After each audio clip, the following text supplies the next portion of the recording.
Well, you know what? So thanks everybody for joining. Why don't we, looks like we still might have a few that'll jump on in the next few minutes or so, but why don't we get rolling for the sake of time? And this is Dean Smith from HPRCT. Thanks for taking the time today, everybody, for joining the webinar. And just a quick little bit of introduction about logistics. We'll make this as interactive as possible. So as we go through, as Brian goes through his discussion and we get into some things that intrigue you, please feel free to raise your hand and jump into the conversation. I'll unmute you that way.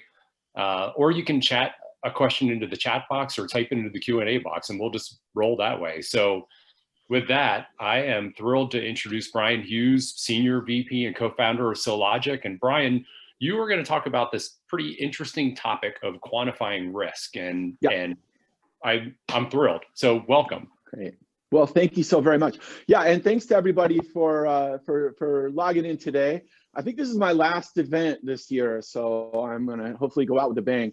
I do love this topic of risk. I have my degree is actually in finance, and in the world of finance, we were looking at quantifying risk in terms of financial investments and financial instruments. And I think it's always been something that I've been doing this root cause analysis stuff for a lot longer than I ever did that. But the way that financial people quantify risk and put value to risk, I always thought it was super interesting. And they make huge bets on it, and they're not always right about it, but at the same time, I really appreciate the nuances and the differences in the way that they look at risk and the way they quantify risk. And then ever since I've been doing this root cause analysis stuff, when I've been more in the world of engineering risk and the kind of risks that all of us are familiar with in this area, how can we apply some of those same sort of financial risk models to the kinds of risks that we are working on, both like mitigating and eliminating and identifying and all that kind of thing. And this question of return on investment comes up, and that's where the title of the presentation comes from. What are ghosts and why are we chasing them? Click here. What do I mean by that? Well, chasing ghosts. Well, what that means is throwing real money at risk-reducing activities when there's no guarantee that that the thing that you're trying to prevent from happening or control from happening in the future will ever happen either again or ever happen at all. And so the idea of a ghost is, that ghosts, you're chasing a ghost that maybe it doesn't even exist, but you are throwing real money at it. And to sort of illustrate this point, the quote comes from a class that I taught back in, I think, 2010, 2011, in that time frame. And it comes from a vice president from a small operation. I say small, I mean, pretty good sized company still, compared to us anyway. But they owned 3 or 4 refineries. They were LLC of private investors. They bought some refineries and they were operating them. And so I was teaching at one of these refineries, teaching root cause analysis. And our RCA method, one of the steps is to create a problem statement. And in the problem statement, we say, well, okay, well, what is the issue that we're investigating? When did it happen? Where did it happen? And what's the impact? And we look at actual impact as well as potential impact, right? So impact meaning, was anybody hurt, or could anybody have been hurt? Or did you have an environmental release, or could something have happened, environmentally that would cause us to take a closer look, or financial impacts or whatever, right? So but we do that impact assessment, we look at what actually happened, and then we also look at what potentially could have happened. And I'm usually trying to fish an example problem out of the class because I want something from their world. I mean, you've been doing this stuff long enough, and your own examples get stale, and so there's and plus people can often relate a lot more to something that is from their world. So I'm like, hey, so guys, what's a problem that happened recently that we can sort of use here, present, this is the model that we're using, and then let's take your problem and let's put these things together so you can see what it looks like in your world. Anyway, so this guy in the front row, he says, well, we had we threw a rod out of a compressor the other day. And I was like, wow, well, that sounds interesting. Maybe you can tell me a little bit more about that. And apparently they got this big compressor over in the refinery, which was just right across the street.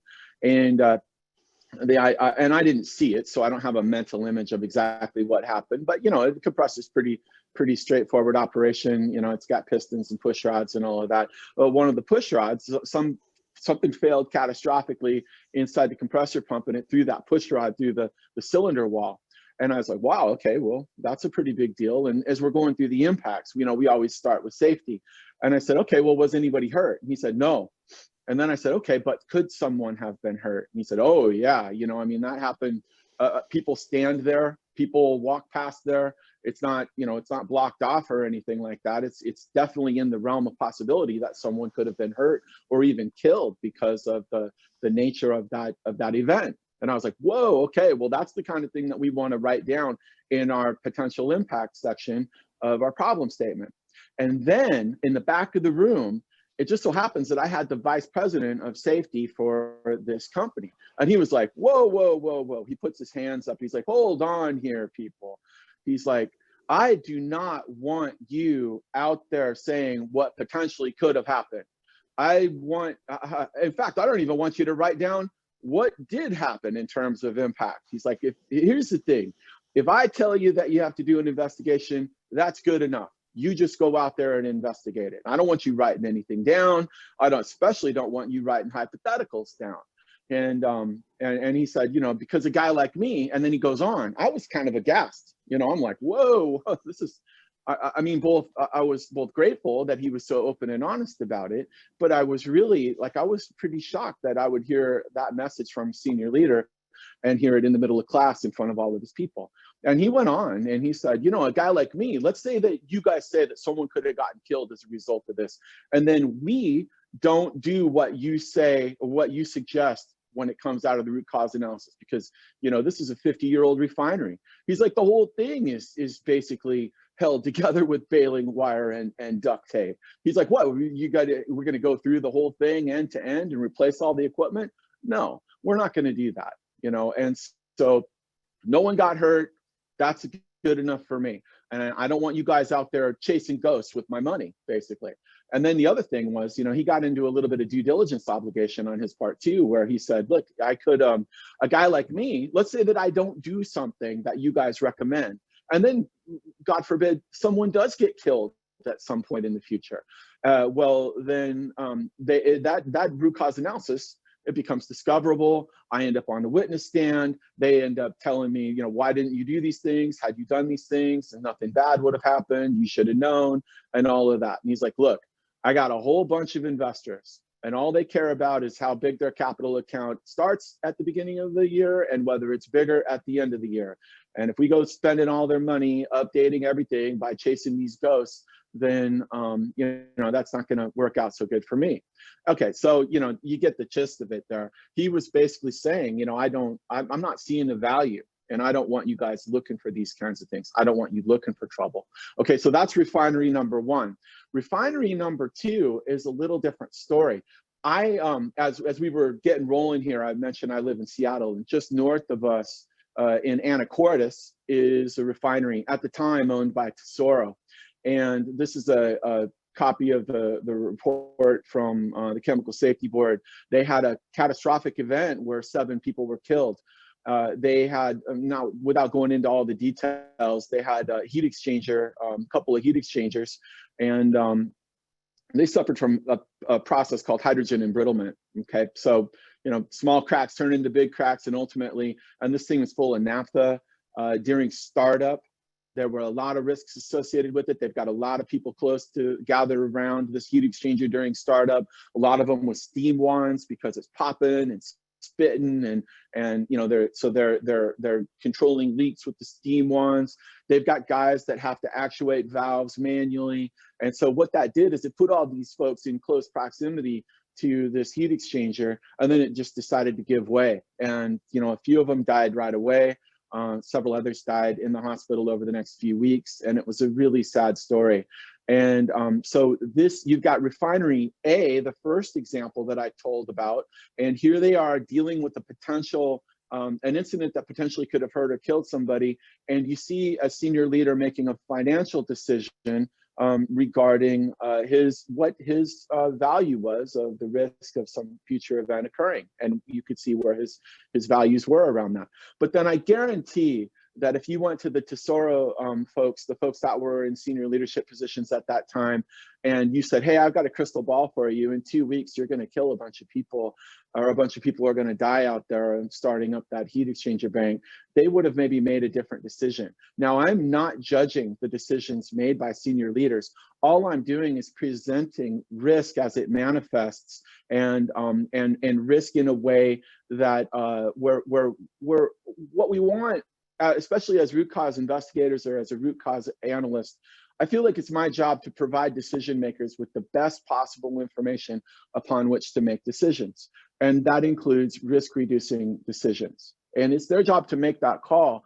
But I feel like if I was able to present the value of risk in a way that was, I guess, the value of risk in a way, in particular, I guess, in a way that was conducive to the understanding of that decision maker, that they would be more equipped or better equipped to make the appropriate decisions. Okay, so these two refineries and this concept of chasing ghosts, this is where a lot of this comes. But we see this all the time, you know, where out of a root cause investigation, you end up with recommendations, and decision makers say, no, I'm not gonna spend the money to do that. And you know, and sometimes I think that it's really I think it's important because I think they're making those decisions based on incomplete information with respect to return on investment. And so that's kind of the nature of this, or the gist of what I want to get across with this presentation. So this is a picture of traffic, and this is in Brazil, 2013.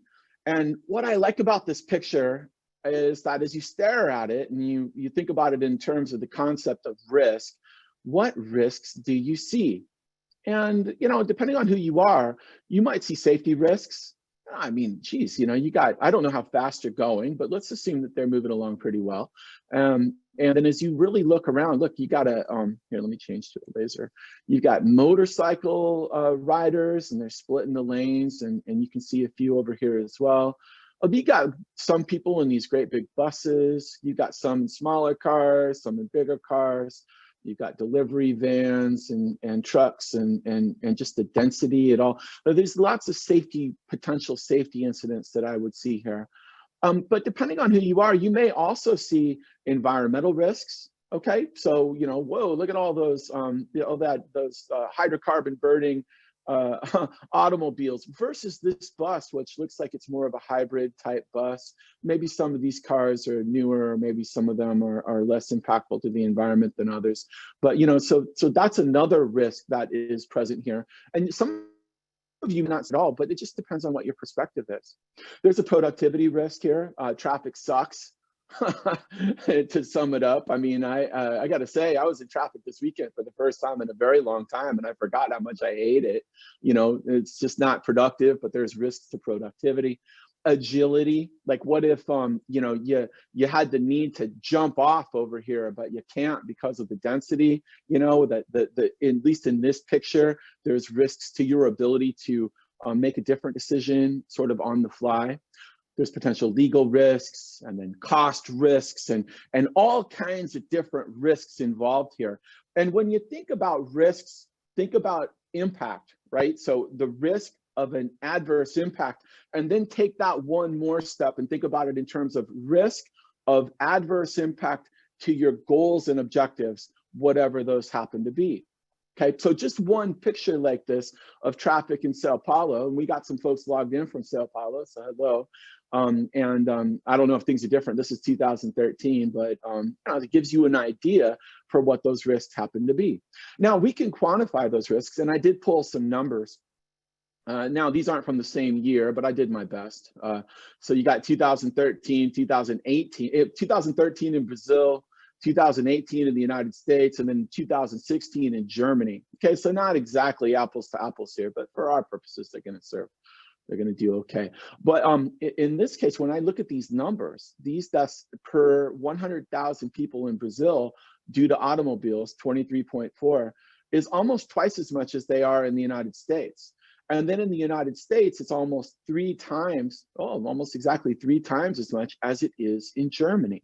And so the numbers here would indicate that it's riskier to be a passenger or a driver in Brazil than it is in the United States. And in the United States, it's riskier than it is in Germany. Well, what's different in those different areas? Because if we're thinking about risk, and the people are the same, they're exactly, I mean, the people are people no matter what. Now, there may be cultural differences, to be certain, but the human beings themselves are exactly the same. So what does constitute the difference in risk between these different countries?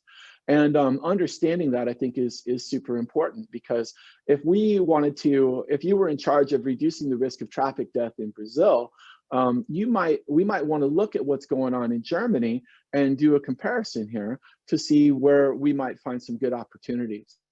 Right. So, and I think the takeaway from these slides are that, risk exists in many different forms, and that depending on who you are, risk is going to manifest in different ways, or at least you're going to perceive it in different ways, and that that you might find differences in risk across different groups of people, but the people themselves aren't different. But what is? And in that comparison, you can find really neat opportunities, I think, for risk reducing opportunities that, because we could all learn something from Germany, it looks like, certainly here in the US, and then also in Brazil.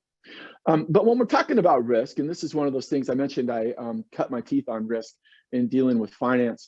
We learned early on that risk is a measurement of uncertainty. Now, in this world of root cause analysis and incident investigation and all that kind of thing, human performance, we think a lot of times about risk is the risk of something bad happening, but that's not true. Risk is really just how certain are you in terms of predicting what may happen in the future. And I like this sort of a construct in terms of time. If we're right here in the present, well, the past is certain. It is certain, for instance, that hold on, it's almost, I'm thinking of taking a drink of my coffee. And now I have, right? So what's the probability that I took a drink of my coffee right here? 100%, 1.0, and that's because it's in the past. And even though we might not know everything that's occurred in the past, we are certain that it did happen. But when we're looking forward into the future, we've got a probability of less than 0. And the cone here, what this represents is the fact that the closer we are to right now, the more certain I can predict the future. But the farther I get from right now, the harder it is. And in fact, I'm going to call this the possibility horizon, because out here where the dragons are, there are some things that are simply impossible for me to ever experience if this is me here in the present. Okay, but that's why it's cone shaped. In the middle, though, is more of what we would call a cone of probability. So, and I got these normal distribution curves that are turned on their side. And this is probably grossly oversimplifying it, but just for illustrative purposes for this presentation, it gives you an idea of what's going on.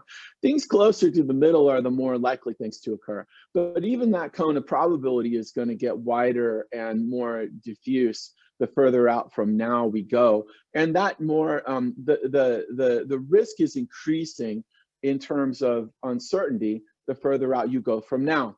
Well, why is this important? Well, because if you're identifying risks, you need to be able to properly explain the risk to decision makers, and that's a big part of it. We're looking at identifying the value of this uncertainty cone. Okay, because when you're dealing with an event, like if I were talking with this vice president of safety at the refinery and said, "Hey, man, I think you really ought to take a closer look at what's going on with some of your critical equipment out there," I need to present it in a way that makes sense to him, in a way that he can value the uncertainty involved with his equipment, so that when we're asking for real dollars, that he's able to weigh that return on investment in terms of a reduction in uncertainty. And that's what I think risk reduction really comes down to. One of the important points, I think, that that just comes up time and again in my world, and probably in yours too, is that value if we're looking at value, it really depends on perspective.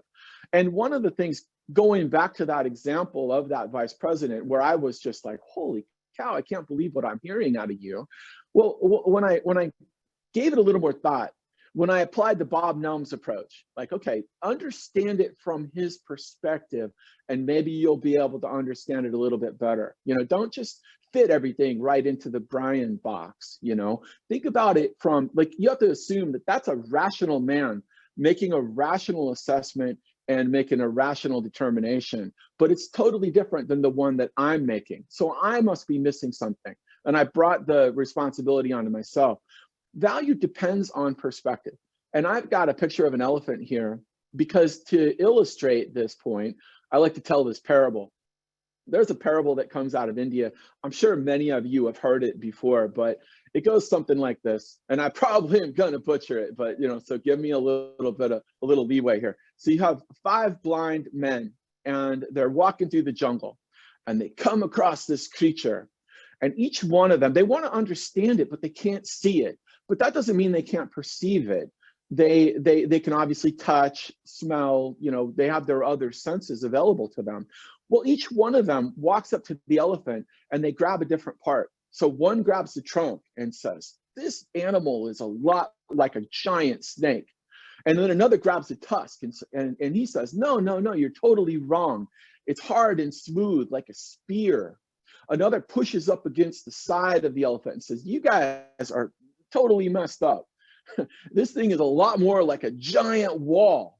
Another grabs the leg and he says, I don't know what you guys are talking about here. This animal is a lot like a giant tree. And then another grabs the tail and says, every one of you is totally off your nut here.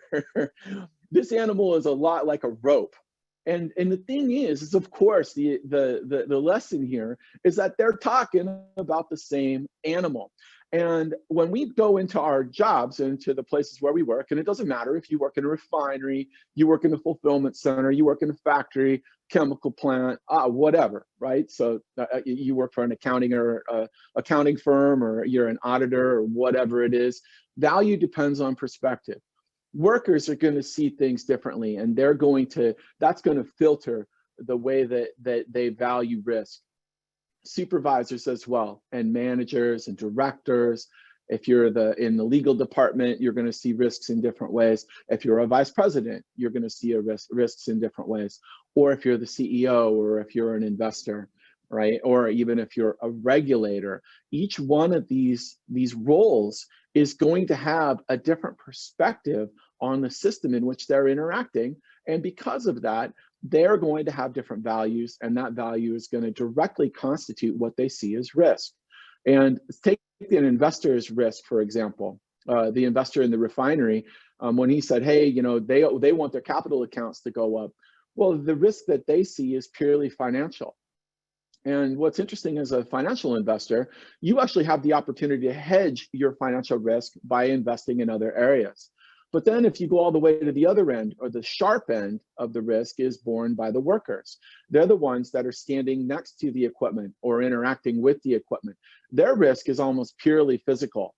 They, unlike the investors, are unable to diversify their risk simply by investing in practicing portfolio management theory, right? So risks might be different in terms of perspective, but they also are going to be different in terms of how they manifest. Here's another example of this idea of model equivalence. I was reading a really interesting article talking about this, and that's where I pulled this GIF from. You've got, all we have here, folks, is a series of dots that are moving around. And different people can look at a model like this and come up with completely plausible explanations that seem totally different from each other. In one sense here, we've got triangles that are circling each other. Another person might look at it and say, no, those are squares, but they're rotating in the other direction. Another person may look at this and say, no, you guys are all messed up. It's actually points moving along the different parts of a star. But the truth is, when we zoom out, it can actually be all of these things all together. And when we're investigating adverse events, or when we're identifying risks to mitigate, we really need to take the different ways that people value things, the different perspectives that they bring, and we need to recognize that it's a lot more like all of these models acting together. It provides us with a much richer understanding of the complexities that are involved. And also, it shows us that we don't know it all. The 5 blind men with the elephant, if they only could have communicated with each other in a more effective way, all of them would have recognized that, hey, we're dealing with something here that each one of us on our own doesn't understand. The takeaway here is that when you're doing risk assessments, the value really does depend on perspective, and having a diverse team of stakeholders and then an appreciative understanding of their differences in the different perspectives that they may have is going to help you determine what risks they see, and thereby, when you come up with risk reducing activities, help to convey what the return on that investment is in those risk reducing activities in a way that's going to be of greater value to them as decision makers and stakeholders. Now, another difference here, I guess we have to consider is what kind of risks are we talking about? And I think it's nice to think about risks in terms of qualitative versus quantitative. And by this, I mean, qualitative risks are, hey, we just don't want someone to get hurt. I don't want you to get hurt. I don't care. There's the cost, which is more quantitative, okay, the dollars and cents involved in terms of, what if a failure occurs, what would it cost us? Like, how much money am I going to have to get out of my wallet and pay, or how's it going to impact our productivity, things that we can measure. But on the qualitative side, we just say, hey, that's where we have a value around. We have a value around people going home in the same or maybe even better condition than when they arrived. So we need to think about risk qualitatively and quantitatively when we're thinking about return on investment. And the reason is because what the dollars that we invest are always quantitative, but we can have a qualitative return. And I think if you can communicate that's a message that I think decision makers find very valuable. But what happens when we don't recognize that value depends on perspective? Well, then we end up with the situation that I was in.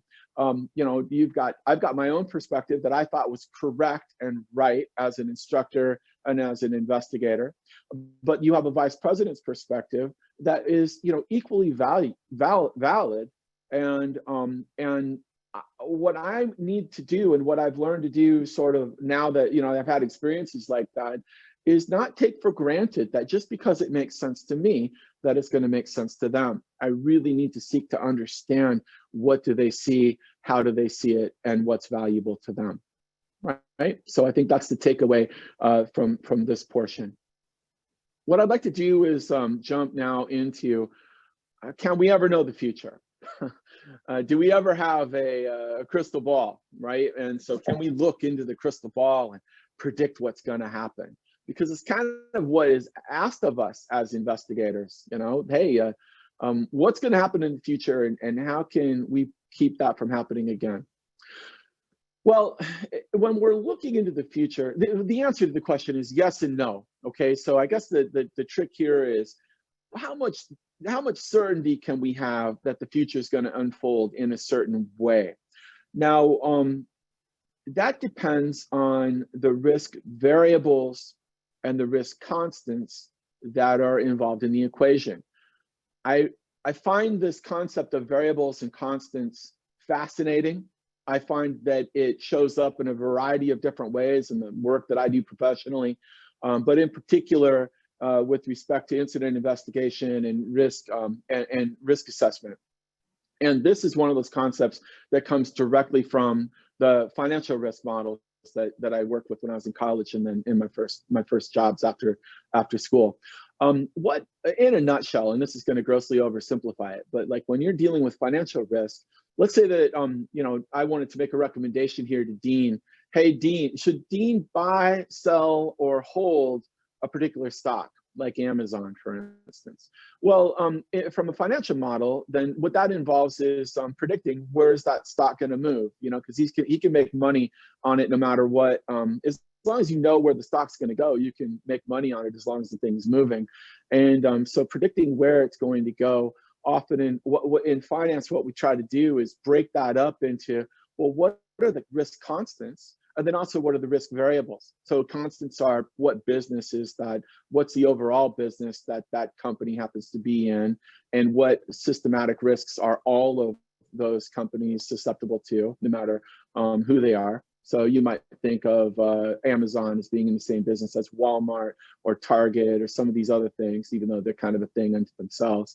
But then also, what makes them, the variables are what's different about Amazon versus Walmart versus Target, okay? And the combination of those things together, and there's some fancy formulas and equations that you go through to assess that. But the combination of those equals the total risk. And then that total risk helps you make a buy, sell, hold decision. Okay, so now let's go into the world of real things like refineries and factories and that sort of thing. Well, there are also risk constants and risk variables in our real world as well. So if I go back to this picture of the traffic, let's say that there was an incident that occurred here, that resulted in severe injuries from a car crash, okay? Well, let's look at the causes for that. Now, one of the causes is a motorcycle changed lanes erratically. All right, well, that just because a motorcycle changes lanes erratically, that doesn't necessarily lead to severe injuries. I'm gonna add in here 75 miles per hour speed at the time, okay? So now this plus this,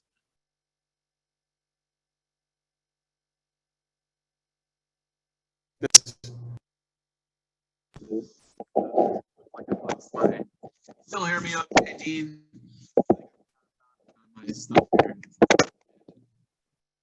But we lost you for a second, Brian. As long as you guys can hear me okay. There we go. Am I good? Yep. Okay. So car material is made out of hard stuff, okay? And the human body is made out of soft stuff. Okay, so if you add all of this stuff up, right? So you got a motorcycle changing lanes, you're going 75 miles an hour, you've got hard stuff all around you, and you're made of soft stuff, that's gonna result in severe injuries. Okay, so let's just take these causes and look at them in terms of risk, variables versus constants. Here at the top, you've got this motorcycle changing lanes erratically. Well, that's a highly variable thing, meaning it's very difficult to predict. If we think about risk in terms of our degree of uncertainty, well, there's a lot of uncertainty around this. Now, the 75 mile per hour speed, that's moderately variable because people can go faster, they can go slower, but they may also be holding steady for a period of time as well. So I'd call that one more moderately variable. Now, the fact that car materials are made of hard stuff and body materials are made of soft stuff, these are constants. These are true whether the car or the body is moving or not. And so there's a lot less uncertainty. That's why they're more constant in nature. There's a lot less uncertainty with these causes than there are with, say, this motorcycle changing lanes erratically in terms of when that might occur, if it might occur, which motorcycle might do it, when, you know, all of those kinds of things. So when you think about the variation associated with this one particular cause versus, say, this cause on the bottom, well, all of the variation is really sort of lumped up here in these two, and most of it around this one, whereas these are much more constant. And so if you were to go, and I will jump back here a couple of slides here to sort of make this point. If I'm looking at this particular slide and I'm thinking about this event of a severe injury and looking at this in the future, well, the motorcycle in this case is going to be the most highly variable component, risk component of a potential accident, whereas the material that the cars are made out of and the people are made out of are much less variable and they're much more certain. So you would expect those to cluster around the mean or the more predictable part of this model in the middle. Okay, so it's important to think about events in terms of the risk of their constituent parts. And that's why I'm breaking this down in this way, because if you're going to put a value on this, then in terms of what we might want to do to solve or to keep this from happening again, well, you gotta know what is the possible risk of it happening in the future, because you are going to need to put that in your return on investment equation, right? So hopefully that concept makes sense. So I'm going to shift gears here and talk about how do we find and measure risk. Okay, so we've been talking a lot about risk, about the fact that different people perceive risk in different ways, even if it's the same scenario or the same event. But so how would we actually find it and measure it? So one way is that we can look backwards at events that have already occurred. So those have happened with a degree of certainty in the past. And if we look, actually, I need to think about my camera here. I think this is the way I want to go. If we look backwards into the past with those things that have happened and learn from them, that's one way that we can try to mitigate what might happen in the future.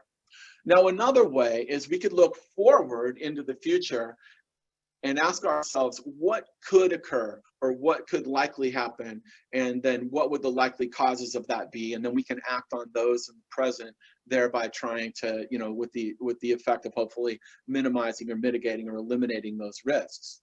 Now, when we're looking backwards in the world of root cause analysis, one of the messages that we want to get across is that, you know, while you can do root cause analysis on every single event that ever happens, you don't, because, you know, it doesn't make any sense. A lot of things that happen, they just don't warrant, they're not valuable enough to trigger a formal RCA. We call, so what we want to do is, or one thing that we find valuable is to set a series of what we call event-based triggers, such that if an event occurs and it's bad enough, that's going to then dictate whether we do a formal investigation. But that means that something bad has to happen before we look at it. And I've heard root cause analysis in this group, HPRCT, rightly, in some cases, criticized as only looking when something happens, and thereby kind of falling into the trap of always fighting the last war. You know, why wait for something bad to occur? But okay, I'm going to take that in just a second, because I think that's legitimate. I also think that there's a pretty easy way around that. The truth is, and I think everybody agrees, that when an event occurs, you are of a certain that meets a certain event-based threshold, well, you are going to investigate it, okay?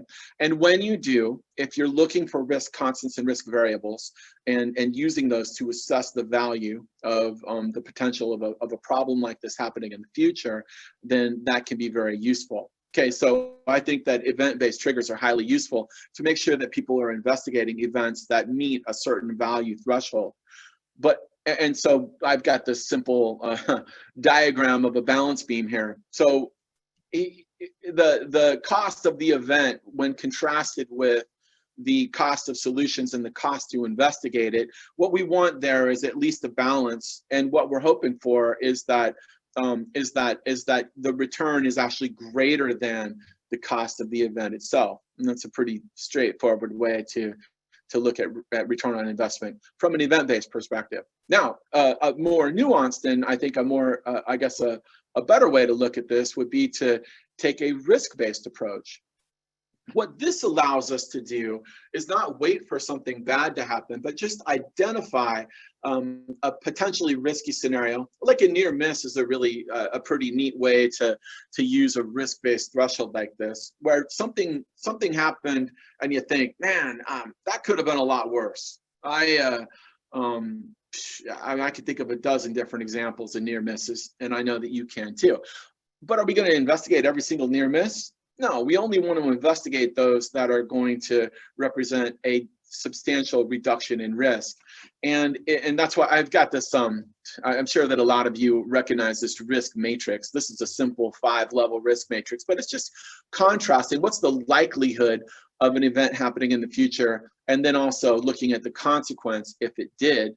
And, you know, the idea here is that if it scores high enough, that's going to trigger an investigation or a closer look.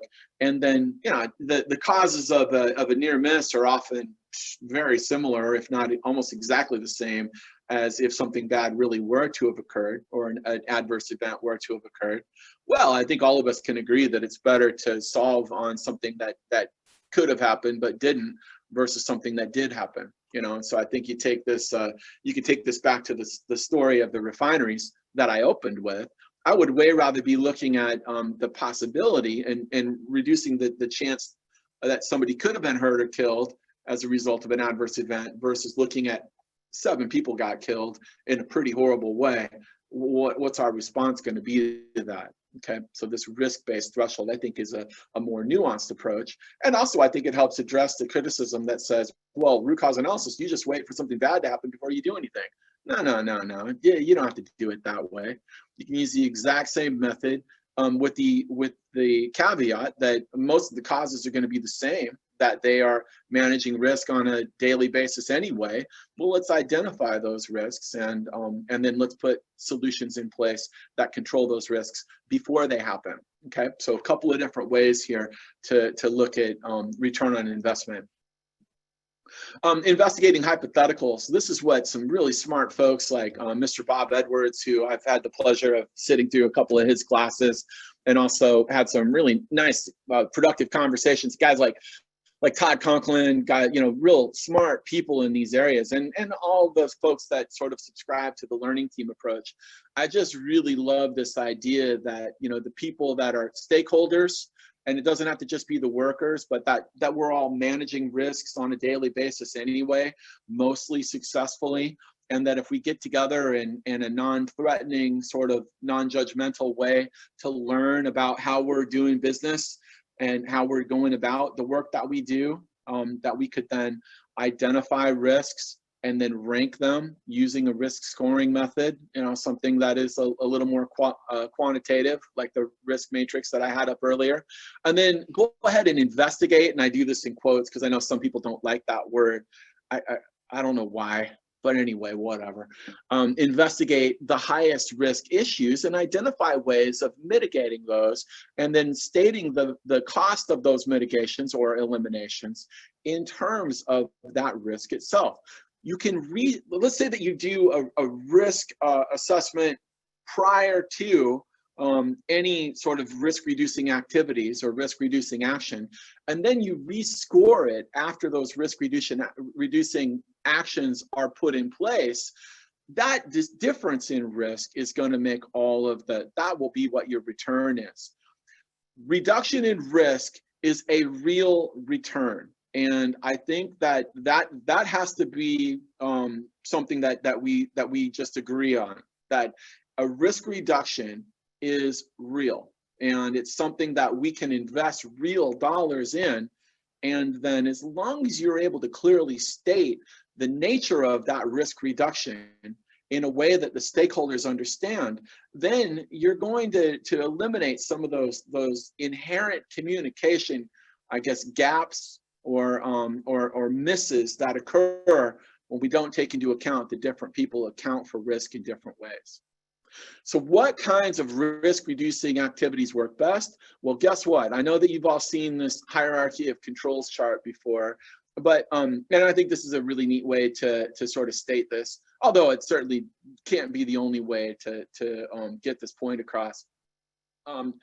With the hierarchy of controls, the way that it works from a safety standpoint is that PPE, here, I was showing some PPE earlier, but like I keep my hard hat here. This is where I live, by the way, for the last 9 months, right? But like if my hard hat is my only sort of line of defense, well, we can do better than that. Although certain environments, I certainly want to have, I want my PPE on, but that's the last line of defense. But my behaviors are going to be better than that.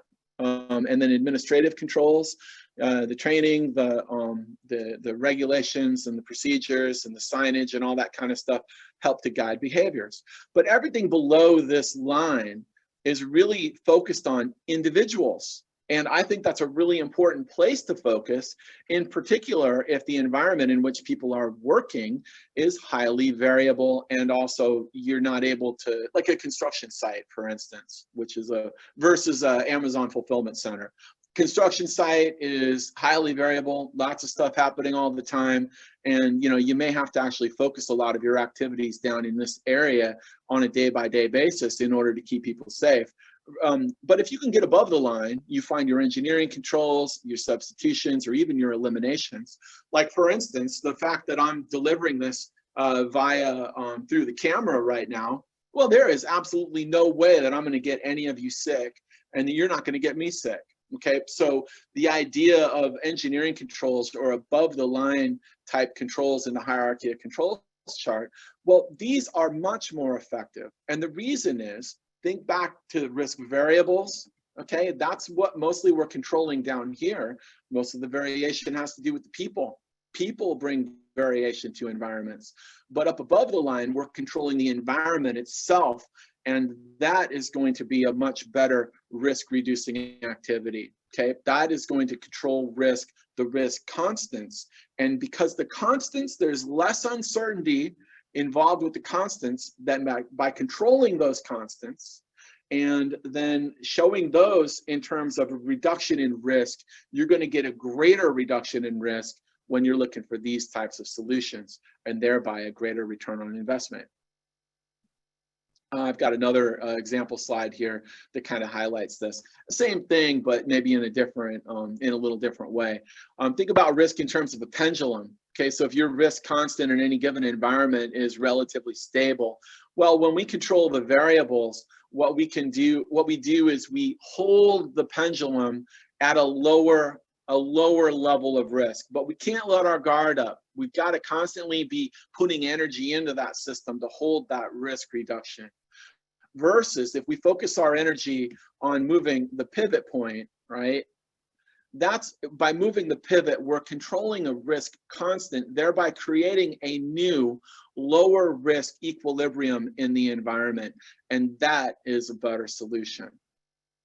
Now, when we're doing risk reduction, we need to consider our musts versus our wants. And this is a nod to our friends at Kepner Trigo in terms of decision analysis. So if any of you folks are on here from KT, the KTDA process, the decision analysis process, is looking at, well, what must we have versus what would we just like to have? Well, some things are musts. Death, life, and limb, those are musts. If you identify risks that are safety related, and this actually comes out of the world of reliability as well. So if you're doing an FMEA and you identify certain risks that result in someone's safety, then that's going to just be something that you have to have. Okay, versus desires, those are going to be operability, ease of operation, profitability, those kinds of things. Well, then we can kind of score those more on a range. Okay, but when we're thinking about what we need out of risk reduction, it is helpful to think in terms of musts versus wants. And then, if you let's say that you identify risk of a particular thing happening, you look at the probability, and then you look at the consequence, and you show up right here in this quadrant. And this is before you've done any kind of risk reducing activities. And then you can score this, and a lot of times you can do it before you even before you even put your risk reduction activities in place. After your action, you can legitimately say that you've reduced the risk you go from the red level through the orange level, through the yellow level, all the way to the green level. That reduction right there is the return. And that is a real return. And if you state that in terms of how people value different stakeholders, how the values that they see, because you've appreciatively understood that different people see different problems and different risks. If you can state your risk reduction, why should a person invest real dollars in these risk reduction activities? Because this is what the risk was, and this is what it'll be after I spend your money. And that is a return in and of itself. I got some friends over at Zurich. These guys put on a really neat webinar with talking about just straightforward risk assessment, risk reduction, and a simple spreadsheet tool like this can be extremely useful, where you identify what the risk is, you can classify it, you can look at different categories of impact and all of that. And I'm not pushing, I'm not saying, hey, this is the best way to do it. I think that doing it at all, risk identification, risk mitigation, is extremely important, but this is a really neat way to do it. And if you're interested, I can hook you up with our contacts there, and maybe you can get into their webinar and check that out. I don't think they charge for it. I think they put this on for free for their construction clients. But the idea isn't so much that you're following an exact form every time, but that you're bringing the concepts that I've been talking about in this presentation into whatever risk assessments you're doing, and in terms of presenting the return on investment of risk reducing activities in terms of those values. Okay, so let me add it all up here. So, and then I got some time. I got 2 slides left, and we're in good shape for questions and all that kind of stuff. So identify your stakeholders. They're going to be diverse. They should be. And recognize that they're going to see different problems. Identify these risks. You can do it by looking backwards at what's happened in the past. You can do it by looking forwards at what might happen in the future. And if you're getting input from all of these different stakeholders, then this identification of risk is going to be a much richer and more complete activity. After that, assign a value to the risk. Why do we care? And think about value in terms of your goals and objectives, right? Because an adverse event in our world is something that has an impact on our ability to achieve our goals and objectives. And so think about risk in terms of those values and in terms of goals and objectives. And then after that, identify what I'm saying are mitigations, but risk reducing activities. So whether that's mitigation or elimination or whatever, identify and think in terms of hierarchy of controls, right? So in terms of risk variables, which are going to be harder to control over time, but sometimes that's what you got to do, or risk constants, which are going to be much easier to predict over time, and they're going to provide better mistake proofing and risk reducing solutions.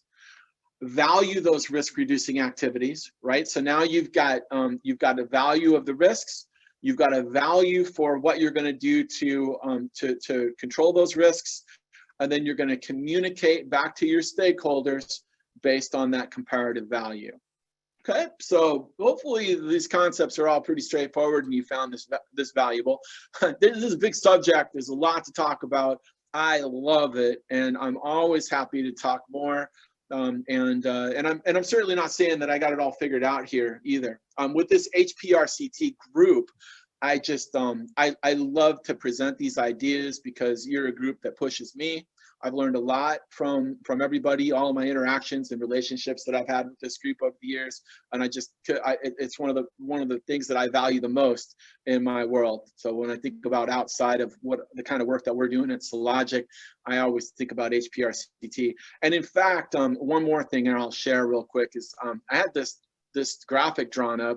I don't know that this is I'm not saying it's right or anything like that, but in my interaction with HPRCT, I like to think about human performance, resiliency engineering, root cause analysis, trending, failure modes effects analysis, risk management, all the things that HPRCT encompasses. Those are not all right? You don't do root cause analysis or human and organizational performance. You don't do learning teams or failure modes and effects analysis. These are and relationships. And then I was trying to think, how do we put all these things together?